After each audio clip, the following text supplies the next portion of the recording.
Salam sejahtera dalam Tuhan Yesus buat kita semua. Bapak Ibu, dalam jurnal kali ini saya ingin mengingatkan bahwa menurut tradisi gereja atau menurut tradisi kekristenan, setelah Tuhan Yesus naik ke sorga, murid-murid menantikan pencurahan Roh Kudus. Sebab itu adalah pesan yang disampaikan Tuhan Yesus. Dan saya meyakini bahwa pesan itu adalah sebuah pesan yang agung yang Tuhan berikan. Bahwa murid-murid diminta untuk menunggu di Yerusalem sampai Roh Kudus turun ke atas mereka. Hari ini Bapak Ibu, kita tidak lagi sedang menunggu Roh Kudus untuk turun ke atas kita. Karena Roh Kudus sudah turun ke atas kita. Indikatornya apa? Indikatornya adalah Bapak Ibu bisa percaya kepada Yesus. Bapak Ibu bisa yakin bahwa Dia adalah Tuhan dan Juru Selamat. Bapak Ibu bisa meyakini bahwa ada peristiwa di mana 2020 tahun yang lalu ada satu pribadi yang bernama Yesus datang ke dunia ini lalu menanggung segala dosa kita di kayu salib dan mempercayai Dia sebagai Tuhan. Itu adalah indikator bahwa Anda sedang diberi inspirasi atau dituntun oleh Roh Kudus. Jadi saya mau berkata pada Bapak Ibu bahwa kita bukan lagi sedang menanti pencurahan Roh Kudus, tapi Roh Kudus sudah ada pada kita. Roh Kuduslah yang telah memimpin kita untuk percaya kepada Yesus sekalipun kita tidak pernah melihat Dia. Roh Kuduslah yang menuntun kita untuk meyakini bahwa Dia adalah Tuhan dan Juru Selamat sekalipun kita tidak pernah menjadi saksi mata. Kita tidak pernah menjadi saksi sejarah. Kita tidak pernah melihat secara langsung peristiwa di mana Yesus lahir. Peristiwa di mana Yesus dibawa kepada para pemuka-pemuka agama, lalu dituduh dengan tuduhan-tuduhan palsu, lalu akhirnya diserahkan pada prajurit Romawi, dicambuk sampai wajahnya pun tidak lagi berbentuk. Dia memikul kayu kasar sepanjang Via Dolorosa dan mengakhirinya di Golgota sambil berkata, "Ya Bapa, ke dalam tanganmu kuserahkan nyawaku." Kita tidak pernah melihat itu secara langsung. Mungkin Bapak Ibu ada yang pernah pergi ke Israel dan menyaksikan itu.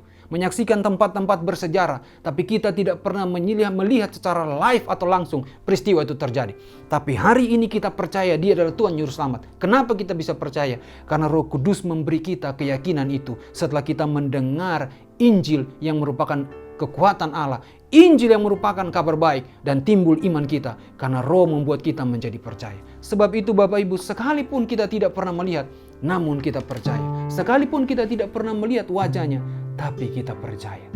Sebab itu saya mau bilang pada Bapak Ibu, walau tak pernah lihat wajahmu,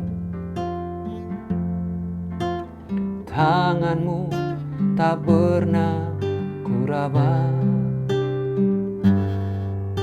tak pernah ku jamah ujungnya jubahmu, namun kehadiranmu nyata. Kita tidak pernah melihat secara langsung peristiwa itu, tapi kita percaya. Dan sampai hari ini kita yakin bahwa Dia beserta dengan kita. Walaupun mata kita nggak pernah melihat tentang Yesus itu, melihat fisiknya secara langsung, tapi kita percaya. Kenapa? Karena Roh Kudus ada dalam diri kita. Oleh karena Roh Kudus itulah kita percaya pada Yesus yang tidak pernah kita lihat wajahnya, kita sentuh jubahnya, tapi kita yakin bahwa Dia beserta dengan kita. Sebabnya jangan mendukakan Roh Kudus dengan meragukan Tuhan itu. Jangan mendukakan Roh Kudus dengan kurang mempercayai Dia. Dia pantas untuk dipercaya. Dalam segala situasi apapun, Roh Kudus akan menginspirasi kita untuk tetap percaya pada Kristus. Dan Dia yang akan menjadi penolong buat kita. Seperti Alkitab bilang begini dalam Yohanes pasal 14 ayat yang ke-16. Aku akan minta kepada Bapa dan Ia akan memberikan kepadamu seorang penolong yang lain supaya Ia menyertai kamu selama-lamanya. Itulah Roh Kudus. Roh Kudus menyertai kita untuk mempercayai yang tidak pernah kita lihat. Dan mempercayai bahwa Yesus beserta dengan kita. Dan kita dapat melakukan perkara-perkara yang besar. Tuhan menolong kita, Tuhan memberkati kita.